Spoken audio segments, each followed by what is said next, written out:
আসন্ন টি-20 বিশ্বকাপ শুরু হতে আর খুব কম সময় বাকি।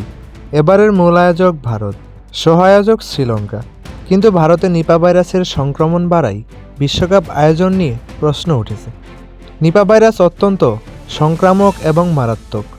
একবার সংক্রমিত হলে দ্রুত অন্যদের মধ্যে ছড়িয়ে পড়ে। চিকিৎসা বা প্রতিষেধক নেই, তাই স্বাস্থ্য ঝুঁকি বড়। ভারতের মতো জনবহুল দেশে সবার স্ক্রিনিং করা কঠিন, ফলে সংক্রমণ দ্রুত ছড়িয়ে পড়ার সম্ভাবনা রয়েছে। ইতোমধ্যেই কয়েকজন আক্রান্ত হয়েছেন। বিশ্ব স্বাস্থ্য সংস্থা এবং অন্যান্য স্বাস্থ্য সংস্থাও সতর্ক অবস্থানে আছে। করোনাকালে ভারতের স্বাস্থ্য ব্যবস্থা ভেঙে পড়ার মতো পরিস্থিতি আবার সৃষ্টি হলে বিশ্বকাপ আয়োজন ঝুঁকিপূর্ণ হতে পারে। বিশ্বকাপের সময়সীমা কাছেই, তাই ভারতকে দ্রুত পরিস্থিতি সামাল দিতে হবে। না হলে ক্রিকেটার, দর্শক ও সাংবাদিকদের জন্য বিপদ বাড়বে।